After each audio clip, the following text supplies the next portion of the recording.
بيكم اعزائي المشاهدين في حلقه جديده من برنامجكم الكوره مع ميجا. وفوز الزمالك على البنك الاهلي وتعادل مع فيوتشر والنادي الاهلي في كاس العالم للانديه. النهارده الفيفا اختارت الدوله اللي هتستضيف كاس العالم للانديه 2022 وكانت من نصيب المغرب ممثله في فريق المغربي. وزي ما احنا عارفين لوائح البطوله بتمنع مشاركه فرقتين من دوله واحده في نفس البطوله، فبالتالي النادي الاهلي سيشارك في البطوله بصفته وصيف بطل افريقيا. الكلام كتير قوي طلع من ناحيه الزملكاويه ومن ناحيه الاهلاويه هنشارك والزملكاويه لا مش هتشاركوا، ومناوشات من الصباح حتى الان، حتى اعلان النادي الاهلي وصول خطاب رسمي من الفيفا يبلغوا فيه بمشاركته في بطوله العالم للانديه. بطوله العالم للانديه ما زالت بتقام بسبع فرق حتى الان، حتى بطوله 2025 اللي هتبقى بمشاركه 32 فريق كما اعلن الفيفا، ولكن البطوله الحاليه بسبع فرق. الفريق الاول ريال مدريد ممثلا عن قاره اوروبا، المغربي من البلد المستضيف، والنادي الاهلي ممثلا عن قاره افريقيا، وفلامينجو البرازيلي ممثلا عن امريكا الجنوبيه، سياتل ساوندر ممثلا عن امريكا الشماليه، اوكلاند سيتي ممثلا عن الاوقيانوسيا، والفريق السابع اللي لسه ما اتحددش لحد دلوقتي وهو بطل اسيا. زي ما احنا عارفين كان بطل اسيا النسخه الماضيه الهلال السعودي اللي غالبا هو اللي هيشارك في البطوله دي. نخش على النقطه الثانيه النهارده وهي مباراه نادي الزمالك مع البنك الاهلي واللي استمرت 0-0 حتى الوقت بدل الضايع، ولكن نادي الزمالك في اسوأ حالاته منذ مباراه بيراميدز الماضيه. كسب بيراميدز 1-0 بالعافيه، والنهارده بيكسب برضه 1-0 بالعافيه.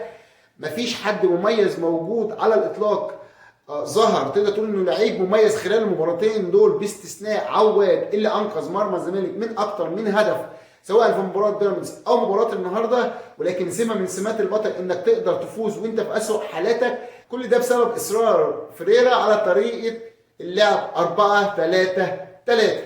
ولكن يوسف اسامه النهارده اللي نزل كبديل في الشوط الثاني قدر يحسب المباراه لنادي الزمالك. وزي ما قلت قبل كده صفقات نادي الزمالك اللي جابها كلها باستثناء السيسي ملهاش وجود على الاطلاق في الفريق، وان الفريق ما بيكسبش غير لما بينزل اللعيبه الصغيرين اللي كان كمل بيهم الموسم اللي فات، يعني نيمار ويوسف اسامه نبيل. اللعيبه دي اللي كانت بتلعب السنه اللي فاتت وقدرت تحسم الدوري من خلالها. الدوري اشتعل النهارده والفرق بقى نقطتين بين النادي الاهلي ونادي الزمالك، ومع التساوي في عدد المباريات المسابقه لسه طويله جدا، هنستنى ونشوف ايه اللي هيحصل.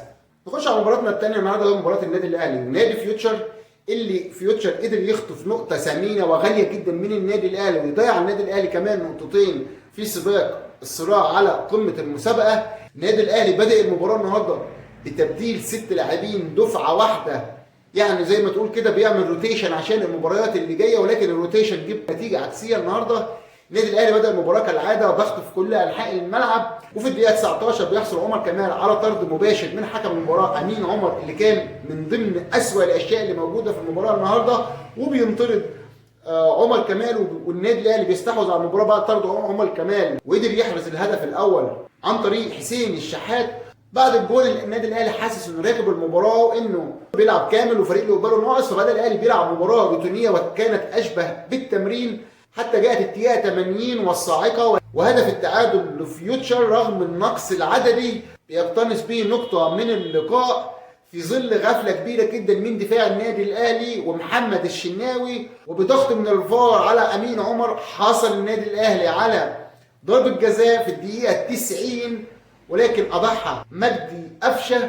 النهارده اسوأ 3 حاجات في المباراه، مجدي قفشه، الشناوي، امين عمر. النادي الاهلي جاله ضربه جزاء مركبه، يعني حاطين في نفس اللعبه، لكنه لم يحتسب ضربه جزاء للنادي الاهلي. لو كان احتسب ضربه الجزاء دي كانت النتيجه هتبقى 2-0 وكان فيوتشر هيرجع للدفاع على اساس انه ما يشيلش نتيجه اكبر. لكن امين عمر كالعاده دائما واخد اتجاه ضد النادي الاهلي. يمكن دي اول مره اتكلم على الحكام، بس النهارده كان مستفز جدا، ما اداش النادي الاهلي حقه كامل لا في الوقت الضايع ولا في اغلب القرارات اثناء المباراه، وكان سيء جدا جدا جدا.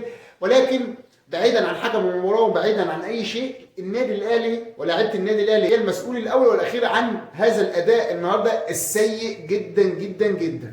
كمان النادي الاسماعيلي خسر تاني النهارده من بيراميدز 2-1 وبيزداد موقفه سوءا 3 نقاط من 7 مباريات. ده كل اللي عندي النهارده. ان شاء الله بكره مباراه المركز الثالث والرابع في كاس العالم هتكون بين المغرب وكرواتيا، واللي كلنا بنتمنى ان شاء الله منتخب المغرب يشرفنا كمان وكمان، ولا قدر الله حتى لو خسر المغرب فهو ادى ما عليه وعمل اكتر من اللازم. وكل التوفيق للاشقاء المغاربه في البطولات القادمه ان شاء الله، اشوفكم حلقه قريبه. اصدقائي وحبايبي اللي بيتابعوا حلقاتي، 885 مشترك حتى الان في قناتي، باقي 115 مشترك. اتمنى تدعو احد اصدقائك للاشتراك في القناه وتشارك فيديوهاتي على احد منصات التواصل الاجتماعي، واشوفكم حلقه قريبه ان شاء الله. كوره مع ميكا.